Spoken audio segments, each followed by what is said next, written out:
All right, welcome everybody to today's discussion. We are here to dive deep into the ACE conference, the American Coalition for Ethanol, that occurred in Omaha, Nebraska from 14 to 16 August, which covered some of the most pressing issues shaping the future of biofuels. I'm Christopher Rule, and joining me are two industry experts, Dan and Brad, who bring a wealth of knowledge and experience to our conversation. Dan Olson, with over 40 years in the ag industry, is the founder of JAG Group, and Brad Justice, a climate entrepreneur and former CEO of Soil Metrics. In this episode, we'll cover a broad agenda, starting with updates on the 45Z Clean Fuels Production Tax Credit, which explores how to strike the right balance between flexibility for farmers and the need for rigorous verification of carbon intensity reductions. We'll then move into the challenges and opportunities of farm-level CI scoring, looking at companies leading the way in data collection and verification. Next, we'll discuss the evolving landscape of carbon capture and storage, or CCS, with a particular focus on the Summit Pipeline project. And finally, we'll hear some insights on Secretary Vilsack's speech on the intersection of rural community health and national security, and what that means for the future of agricultural and biofuel policy. Gentlemen, great to have you both here. Before we dive in, please tell us a little bit about yourselves and your experience on the intersection of policy, technology, and sustainable ag. Well, Chris, thank you. I'll maybe start out here just real quick. I'm Dan Olson from Fargo, North Dakota, and been in the agricultural world. I think, Chris, I think you mentioned 40 years. I think some days I feel older than that, but or they've been in it a lot longer. But I enjoy agriculture tremendously. Once you have dirt under your fingernails, I think, and then grease between your on your pants and all over the place. A lot of times as you're working with equipment, it is. It just gets to be kind of an interesting place. We have a farm just west of Fargo, and then also I've been involved with the ethanol space as an investor and consultant to many companies that are out there, and also into the agricultural, the grain world. I have worked in the software industry as well with the agricultural software in a couple of different companies, and most recently was with Indigo Ag out of Boston, and left there a few months ago, and have went back into the world of consulting, and have enjoyed every minute of it. I get to work with guys like you, Chris, and with Brad Justice, and to make a difference, and that's what it's really all about. So, thanks, Dan. Brad? Yeah, my name is Brad Justice. I'm out here in beautiful Fort Collins, Colorado. Home of Colorado State University. And my background in agriculture spans about 10 years back when I got into the business of trying to grow chicory roots in the panhandle of Nebraska, which is its own form of excitement. Spent many years doing that, working across the industry, building a fully integrated operation there. Prior to that, lots of startups, lots of technology-backed stuff, a little bit in potatoes, a little bit in pharmaceuticals in that world. But most recently, about 5-6 years ago, we started a company called Soil Metrics here out of Colorado State University. Co-founders of that included Keith Palstian, the developer of the Comet Farm tool here, which is well known in the USDA. We helped commercialize that biogeochemical model behind there called Decent, and that was the basis of what was acquired by Indigo Ag some years later. That was the offset tool. So very deep into the modeling there and the knowledge of the modeling. Joined Indigo, worked in their biofuels segment for a number of years. And now, like Dan, I'm consulting and out there finding opportunity for farmers to link climate smart agriculture practices to rewards programs and really tap into some of the sustainability value that we see out there growing in the market today. Thanks, Brad. So let's get to this first question, updates on 45Z tax credits. So given the complexity surrounding the 45Z Clean Fuels Production Tax Credit and the ongoing discussions between the USDA, EPA, Treasury, how do you envision the balance between offering flexibility to the farmers and ensuring rigorous verification of carbon intensity reductions? Additionally, how can the biofuels industry advocate effectively for a broader range of practice changes without overburdening the farmers with costly compliance and requirements? So Brad, if you could take that first part and then have Dan come in on the second. Yeah, I think we kind of look at this and there's a lot of readout from what was the 40B guidance, right? And that was around SAF and some legacy materials. And in that, what we saw was 3 practices that were stacked, and the requirement was that they all came together. So that was tillage, nutrient management, use of enhanced efficiency fertilizer, and then obviously cover cropping. And they wanted all three of those to basically produce the CI reduction. Looking into the 45Z, which is the tax credit that starts at the end of this year at midnight, what we'll see in that, and what was made clear by Vilsack at the ACE Ethanol conference from the stage, was a decoupling of those, or an a la carte menu, right? So those practices becoming pick and choose, whether that's going to be reducing your tillage, reducing your fertilizer use, or whatever other practices they might include. We certainly will see some of the different colored ammonias included in that as well. So there is a desire to go a la carte. That's sort of where USDA is setting these practice standards and trying to identify those practice standards. Think of Department of Energy, DOE, as really having a role around quantifying that, implementing it into the GREET model. They are the shepherds of the GREET model within that agency. So they look to USDA to help guide them as to what the practice standards are and what are the impacts of those practice standards, whether that's soil carbon or nitrous oxide from fertilizer use, rolling that into the DOE model, which is then used. I think one of the challenges that we see kind of is, how does Treasury think about this? Because one of the challenges you have is, okay, well, we're going to create a no-till practice standard, but Treasury is sitting here going, well, how do I prove, with the full faith and confidence of the government when I issue a tax credit, that this practice or this thing occurred on field, right? And they tend to think a lot more like an expense report. So show me a receipt, show me a record, show me proof of some sort of transaction. That's going to be a really interesting part that shakes out of this. But I think for right now, we should all feel pretty confident they're going to go with a wide variety of practices that are not connected to each other. My money is that they're going to choose CPS standards, conservation practice standards, that are already published, work from those that they're also already modeled, work from those and allow you to go a la carte off of those.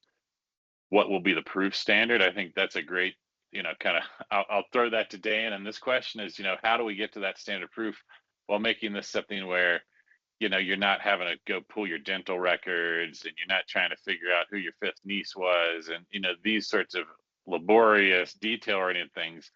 How do we strike that balance between program efficiency, but also, the confidence of that the practice occurred? Brad, Dan, I where do you didn't see know. that working? I didn't. Yeah, Brad, I didn't know that I could even have a fifth niece. That's the interesting part. So, but some days that's kind of how it feels, and I get it as from a farmer's perspective. We take a look at data enriched bushels, and that's kind of what we're talking about. To do any of these things, we have to have data attached to the commodity bushel. And that today has, I think, is going to be one of the most important things.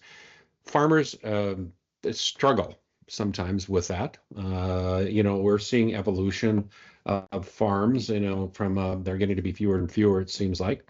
And I think as they take a look at it, they're getting better at adopting. But you're not going to have everybody that's going to be that.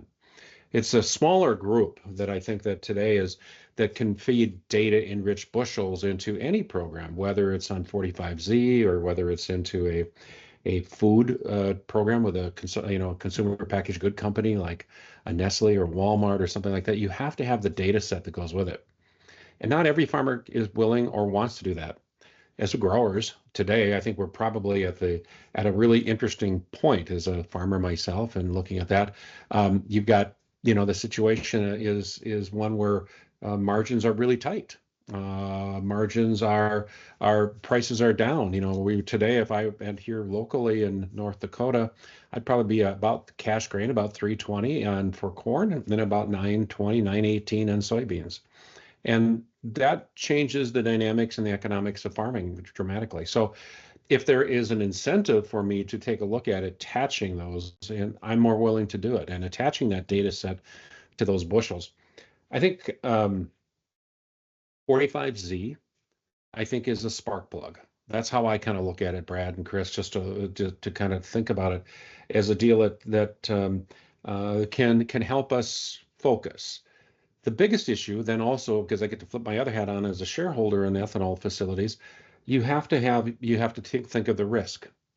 So I can have a score for my fields on the farm, and what that really tells me is that I'm doing the things the right way according to the standards that are supposedly coming out, and the other credits the other credit that just was released here not long ago said, okay, you can do those if you do these three things bundled together. Very few of us up here in North Dakota do that, if any. I don't know of anyone who does all three. But you take a look at it, and then it's like, okay, now how do we decouple those? And I think that's where Secretary Vilsack, I think, made some very good comments on it, that those would be decoupled. However, now what I think is that the biggest thing that we're going to have is at the plant level is verifiable data. And that's really got to come from the plant, because as a shareholder in a plant, I don't want to take the risk of not having valid tax credits. So how do we go through and produce all of that information, and how do we work with it as a grower? And then how do you verify it from the plant's perspective? I think that's going to be the biggest thing. So in there, the documentation, I think, is going to be fairly robust. I think we saw that in the initial rollout. There was a lot of things in there, Brad. I think you and I talked about that a few times, about how many requirements were in there, and they're pretty robust, and they're not that it's not just check the box type thing. If that comes out, it'll make it a life a lot easier. But I don't think that's going to be there. Knowing IRS and all the other groups that are involved, they're going to want proof that we've done what we said we did, and I think that's going to be important. So that's kind of where I think, am I willing as a grower? Yes. If it's going to take me time, I have to be adequately compensated for it, though, and to do the right things, because right now times are tough on the farm. So follow-up question then. Yeah.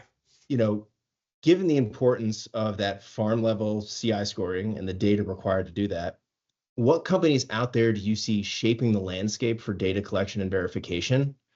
What challenges do you foresee in achieving standardized, interoperable systems across the ag ecosystem that can accurately translate and connect diverse data across this industry? I think so. Let's figure out. Let's define what the problem is. The problem really is that it's how do we move data accurately, and how do we determine what the goals are? The government's going to set those for us. Now we have to have accuracy on that data. I think that the plant is the one, in my opinion, that's going to have to make the decision on whether the data is adequate to issue or the credit, and to let that happen. And then they have to be able to be in a position for an audit to be able to back up that data. And I think that's going to be the most important thing. I think you've got companies that are out today in the field that are doing, making farmers aware, is really how I kind of look at it. Is, are they aware of the practices they're doing, and they're changing their carbon scores? That's step one. Step two, I think, to solve that, to make sure we have reliable data, and I think that's the problem, is more of it's reliable data, stuff that we can actually sink our teeth into, and let the science side say, okay, what they did actually works, because here are all the studies that go with it. IRS then says, okay, it's good, and the plant can issue the credit. There are companies out there today that I think are issuing scores, but I don't know if they have the data to come back in and be able to do that. I think that's where the plant is going to have to step in and say, here are my rules. I'm only going to go in these particular areas, and that's what I'm going to do. So I think that's where because they've got to pass the audit, not the farmer, the plant. So, Brad, given Chris, some of those, go ahead. Given some of those issues that Dan just mentioned, who do you see out there in the space right now that's working towards that solution? Yeah, I'll give my take on it. I mean, I think there's a framework that I use and that we've used together when we talk about this, is that, when you look at that acre of land and we think about property rights and we think about how you treat it, what we're creating in sustainability is a new offtake, right? It's a data layer off that land, and that data has an applied value. In the case of 45Z, we got pros, we got cons, we like things, we don't like things, but it is the customer for that data becomes the federal government, right? And so this is the first time we're really going to connect that flywheel and go. And I think that's where we got to get excited about 45Z, is that we're going to put a real value on the data coming off of those acres as it relates to the practices that occurred there. In terms of how you collect that data, I mean, I want to give my frank view of that. I think that's a little bit of a race to the bottom, right? And be careful Yeah. of the big fish that swim in the sea right now, right? There's a reason deer bought all those mineral patents. It wasn't because they were looking for something interesting to read on the weekends. It's because they're trying to create freedom to operate around some of this stuff, right? So what we've seen is a lot of frothiness and people kind of getting out in front, but that farm level data collection has really turned into a lot of connectivity and trying to move data around between different platforms. And I think as these markets firm up, and 45Z is a firming up of these markets, to be super clear, right? This is a federally subsidized IRA, right? We're going to see some of the larger players figure out how to extract value from those tax credit systems. So whether that's going to be a deer or a bear, or how these people come and move into those systems, there'll be software approaches, and their goal is going to be to make it extremely easy for the farmer to submit that highly verifiable data, right? They're going to be hopefully the easy button where you go, yeah, I want to participate in that program. But that's probably going to come through their ecosystem, right? In terms of other groups that are out there doing it right now, CI scoring, I think Iowa State's got a brand new CI score you can go out there and use for free. There's a number of tools that you can wrap your head around. We need the 45Z rules, right? That's what it boils down to. And everybody's beating up Bill Sack and everybody else within the administration to get these rules. That's going to be the unlock, and then we'll be able to see what we can get done. And I think one last note I'll make here is that this should be interesting because it's going to tap into new types of data that maybe we didn't pull down in an offset program or in a sustainability program for a consumer packaged goods group, right? It's going to pull down things like receipts for transactions. So there's going to be, we're going to start pulling in things from the retailer, right? We're going to have more points along the value chain where we need to have proofs of data that's getting connected here. So I think you're also going to see an opportunity for people to plumb this together, right? And attach that data in meaningful ways as that grain moves through. This isn't necessarily identity preserved, right? What we're given in 45Z is a mass balance approach. But I think that's the direction we're headed in terms of, and I should stop here, but companies that are doing it well, the people are going to win here are going to make it easy.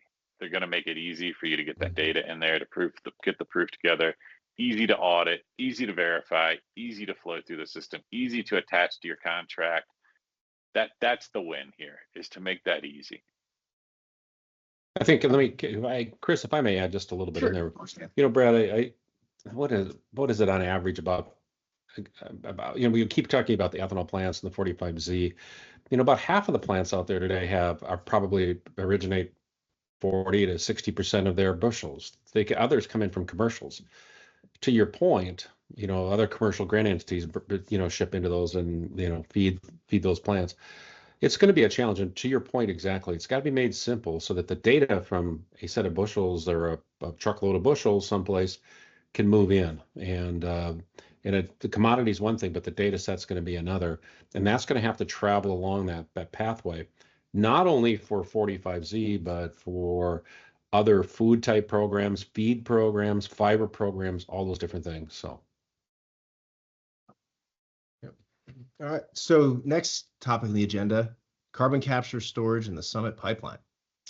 So with the Summit pipeline project retrenching and adopting a more granular approach to permitting, particularly going county by county, and the recent success in CCS exemplified by Red Trail generating a significant amount of credits under 45Q. How do you see these developments influencing the broader adoption of CCS technology?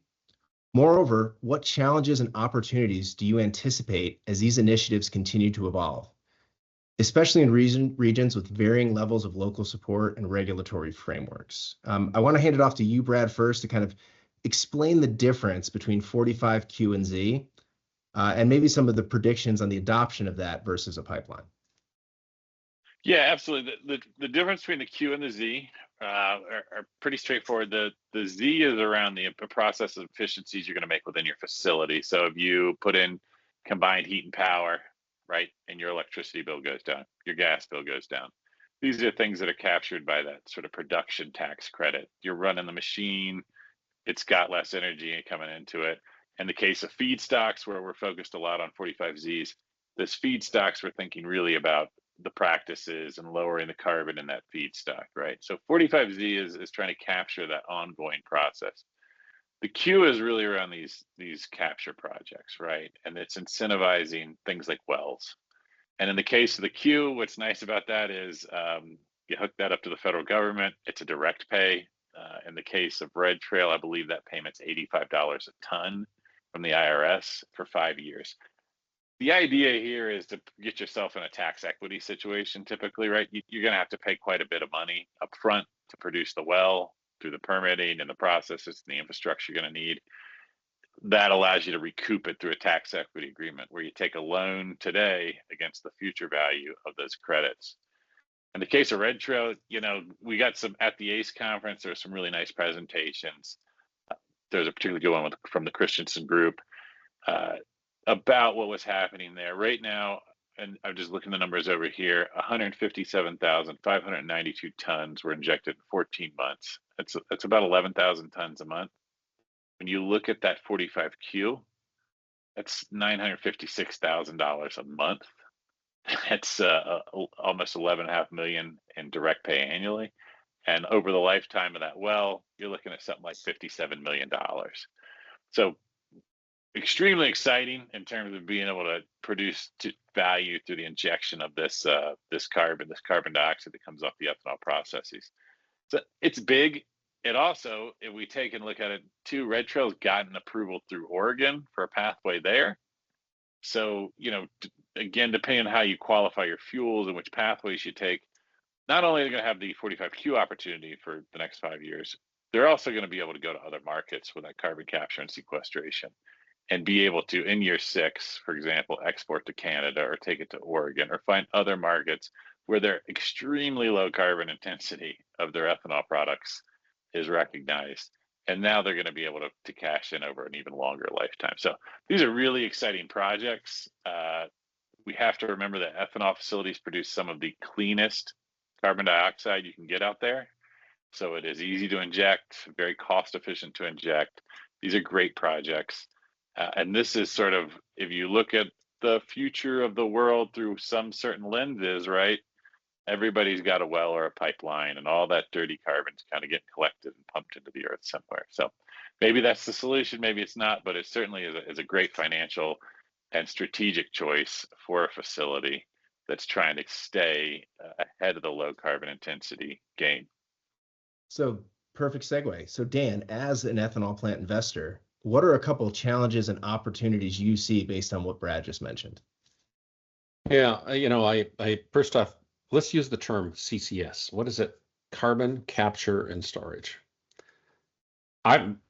You and I and everybody on this call, the first thing we think about is, by golly, we put our blinders on and we're talking about injecting into the earth.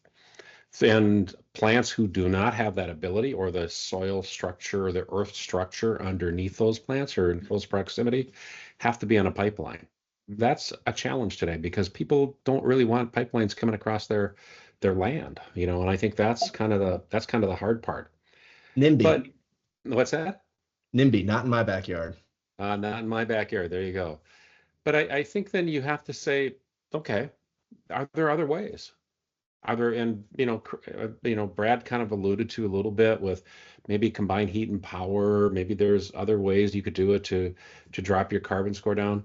I'm concerned about one of the challenges that I see is getting that pipeline through. And if it doesn't come through for some reason, it can't get to those places of injection. What are those plants going to be like? What are the opportunities? What's the future look like for them? I think Brad, you mentioned something earlier about the race to the bottom, probably on the farmer-facing software products that are out there today. And I think it's probably pretty true. Because people find ways to give farmers information to differentiate so that they can get those data-enriched bushels in their houses and be able to market them at the highest bidder they can, whether it's fuel or not. I think that we have to think of different ways. You take a look at how do you capture carbon and then put it back in the earth? Does it have to be in a deep well going down? I think you just got to open your eyes up and look for those alternatives because trees decomposing, corn stalks decomposing, emit carbon into the atmosphere? Are there ways we can do that and capture that? Do you feed it to lots of different things. And I'm not going to go into it because that's really not what this is about. But therein lies another opportunity, I think, sometimes, is to open our minds up and think about what else can we do.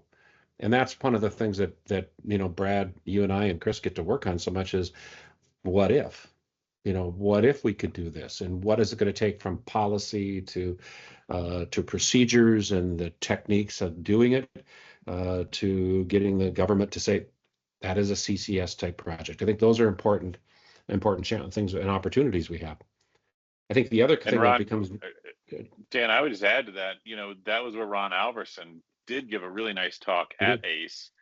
And remember, he made this point. He goes, we're obsessed with the starch, and we're not thinking about all the other work the carbon has done in this entire plant.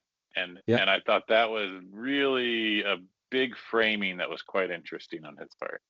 You bet. And he really embraced the corn stalk as that what was the term, carbon sink, I think, or is that what he called it, or whatever it was? Yeah, something like that. So, but I think there's the corn plant is one of those things that's ideally built to help our environment and our atmosphere, but provide us lots of different things. I think the other opportunities that come into there is if you can acquire and get injection and lower your carbon score down, you now have opportunities of variability or optionality, not variability, but optionality as to what you could do with your facilities. And as someone who has worked on the investment side of things, when I look at an ethanol bio center, if you want, or eco center, or business center, if you want to call it that, what do they have? Every one of them that I know of is on a rail.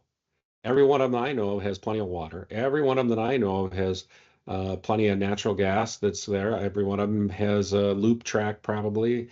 They all have a hardened infrastructure for the most part coming into their facilities. They have, abundance of those things. If they can drop their carbon score down low enough, what else can be done in those communities to revive rural America?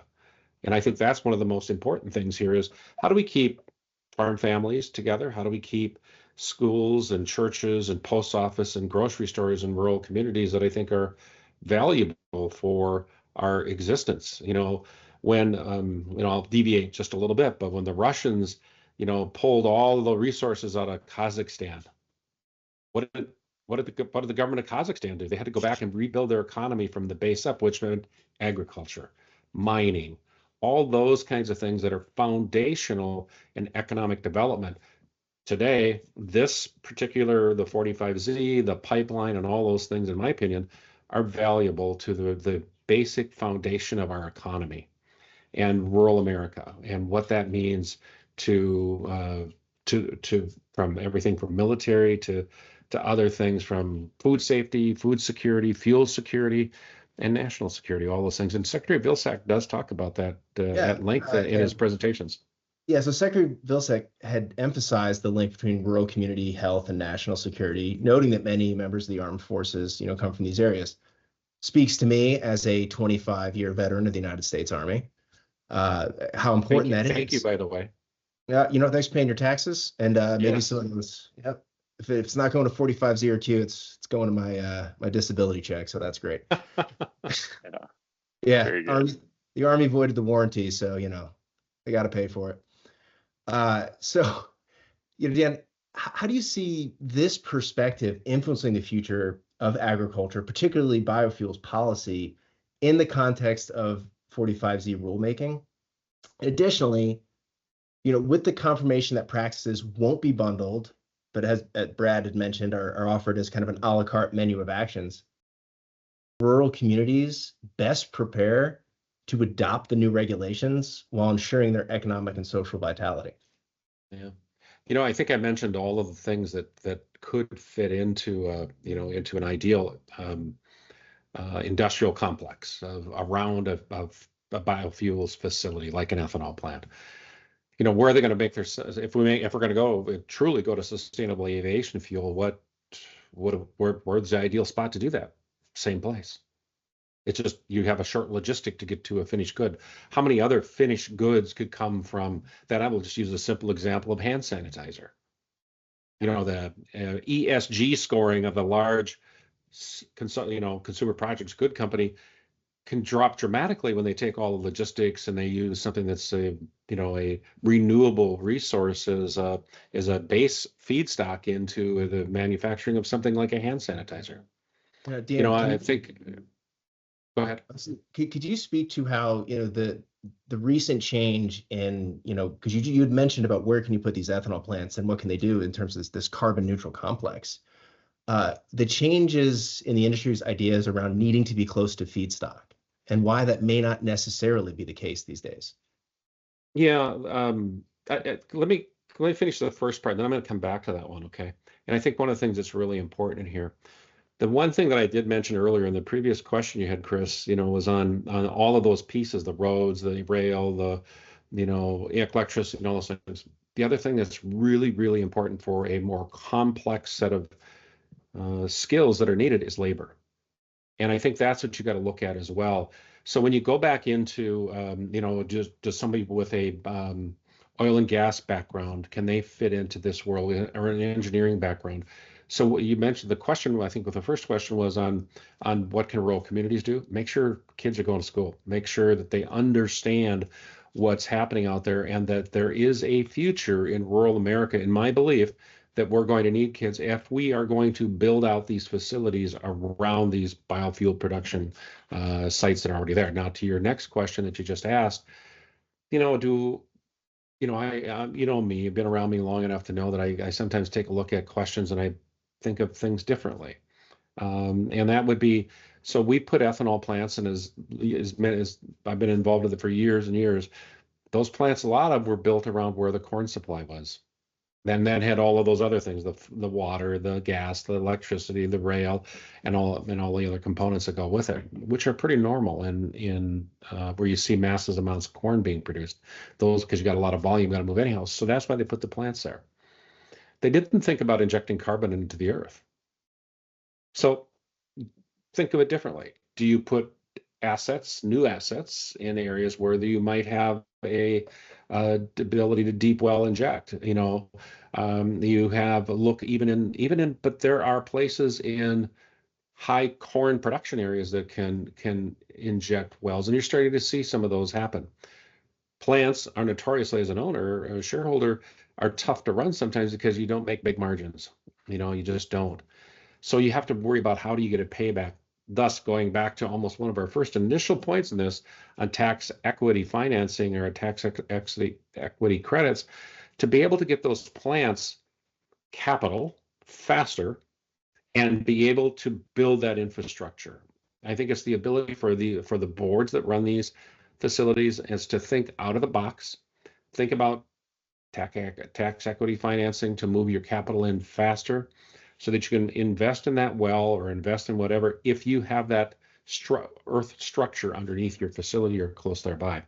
So I think my answer probably to your question is, I think we have to take a look at all avenues and not just what is existing today, and but what else can we do in the future? And that may be that we relocate plants or start new plants, and that still means we need the corn. Doesn't hurt the farmer. It just may change how that facility operates at, in your backyard that you might have. So, yeah. Thank you, Dan. Brad, what are your thoughts on that? Yeah, I mean, first of all, I think there's a vision of the future around these, and I'm going to focus on ethanol facilities, right? Because that's where my mind's at right now is, let's not underestimate the ability of this legislation to pattern what happens next, right? We kind of act like it's going to happen in fuels, and then it's just going to be quietly there. Okay, well, all those distiller grains, where are they going? Who's feeding those, right? And if I have very low carbon intensity distillers grains, as determined by the GREET model, and as I was issued tax credits upon, why shouldn't the other person claim that when they feed that on their side, they're doing something good in terms of carbon on the feed side? So this stuff's going to bubble out. I love the hand sanitizer example, because there's a great example of how you're taking a low carbon fuel and you're putting in a consumer market. So now you're going over to a whole other set of standards and metrics and you're allowing a Procter and Gamble or a whoever to access lower carbon petrochemicals, specialty alcohols, right? That's really exciting. That's a nice value added market that people can find opportunity to flow into. So these, to Dan's part around these facilities now, you put ammonia there, you start doing other work there, you're producing a low carbon intensity center of production. That's the long-term value add right there. Now, in terms of, where Brad, we think of these, or I mean, to add to that, can't you also, by some of the byproducts of ethanol production, make the containers that hand sanitizer could even go in? there's some bioplastic stuff, right? There's a future in which that we're working towards, in which instead of just making ethanol, right, we're making the building blocks of petrochemicals. So as we think about value-added resins, whether that's in clothing, places where you have the margin to absorb that, those are the places that can land. So yes, lots of exciting opportunity to take those facilities and turn them into sort of green production centers. I do want to show sort of how we think, if I can share here, and I think I can. Yeah, go for it. If you can see this well, this is how we sort of can see the world on our side, right? All these dots are ethanol facilities, and then these different blobs are different formations, right? So we have the CCS survey, we have sedimentary basins, we have salt formations, and we can see that some of these facilities are in great positions. Here's our friends, I think, over at Red Trail right here, right? Over a really lovely injection site. Here's Blue Flint over here. Folks that are working on it right now would include our guys over in Hennepin at Marquis. That's in a great position between these two sites. So we can begin to see these things and understand how the infrastructure that you're building aligns with the opportunities. So, one of the things Marquis does well is they use a lot of barges on these waterways. So they're able to access these navigable waterways. They've got great rail access as well across these systems. So there's a new vision, that we'll see out here where there are locations or positions that are going to be really advantaged, to Dan's point, to build the facilities. And that may not be exactly where the corn lines up, but it's driving sort of a new view of the world where we can tap into some of these resources to see, okay, well, we put all this together the right way and we get our CI score low enough.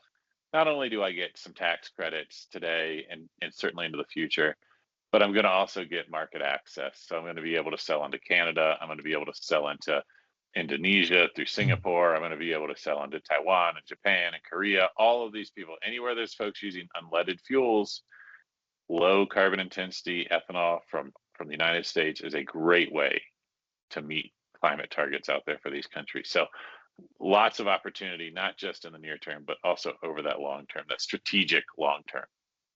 Great. So in closing comments here, as we consider the future of biofuels, what do you believe are the most critical steps that industry leaders, policymakers, local communities need to take to ensure that these initiatives not only succeed, but also drive sustainable growth and security for rural North America? If you guys could just each highlight what you think is maybe that one big thing that we need to focus on. Brad, I've got mine. I'll go. Go ahead. Go ahead, Brad. Yeah, and then Dan, you can finish this, wrap up things here. My message is to the farmers here: organize your data, get your data organized. This is my mantra. Everybody that knows me's heard it.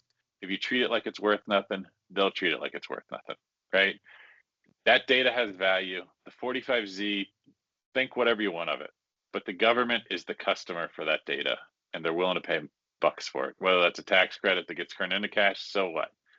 That's where we're headed. So really, my message to those folks is organize your data, get your data, understand what you're doing with it, who's using it, how it's being used, be conscientious. There is opportunity there. There is value. There is a new layer of value that's going to come off your land. Be ready to capture that inside of your community.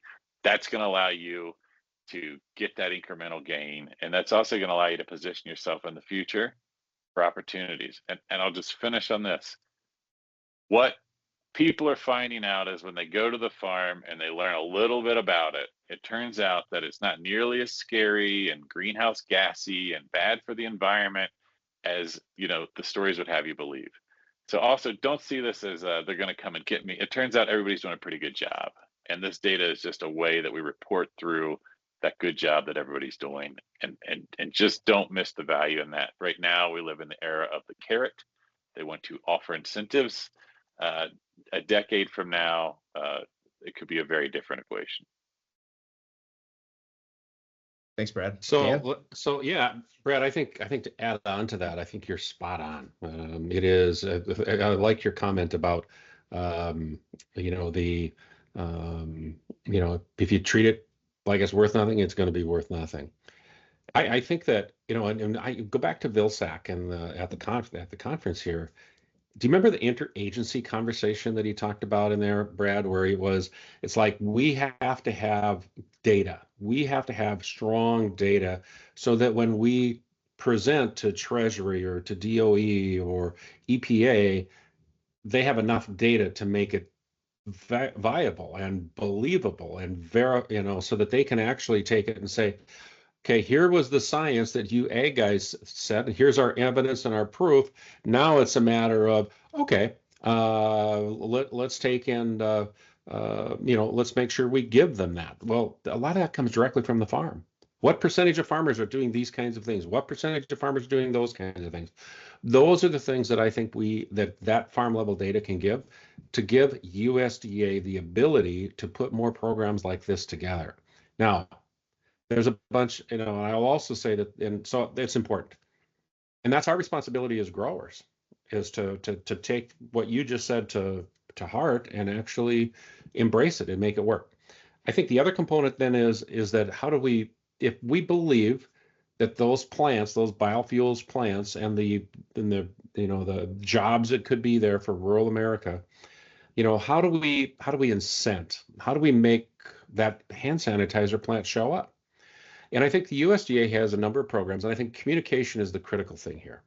And the policy of the point of where we want to kind of fly our plane to in the, on the horizon, is that, there are development grants, there are different things that are out there now, government loan programs that can help companies, that can make sure that we provide ancillary jobs around the outside of that main plant for these kinds of facilities. And I think that the communication's got to be important. I'm going to also challenge the boards of the ethanol facilities to just don't think with the blinders on. Think about how you can. A lot of the boards are made up, have farmers on them, and farmers, we've had to adapt. We don't always get the same weather. We don't always, equipment breaks down. We have to adapt. And I think it's one of those things. And Chris, I think you probably experienced that in the military. Not everything went the way it was planned. Sometimes you have to adapt. And I think that's Dan, one of the things. We had a saying that no one ever got the Medal of Honor for executing the plan as briefed. Yes, there you go. That's a good one. So I think that, the boards have to have that responsibility, and that is to drive their management teams to improve, to grow, and challenge and open up to others outside of the community that can build those other facilities that are around your bioindustrial complex. So I think that would be important to take advantage of that data set that we as growers have to make sure that we're giving to you. So I think those are important things. I think we have to really work hard on that, to share the vision and dream a little bit, because I'd rather ship finished goods out of North Dakota than I would just number 2 yellow corn. Yeah, absolutely. Yeah. All right, gentlemen, thank you for your time today. And this has been really insightful. We're going to publish this and get it out there, and looking forward to a recap of the next conference we go to. Great. Great. See you guys. Thanks, gentlemen.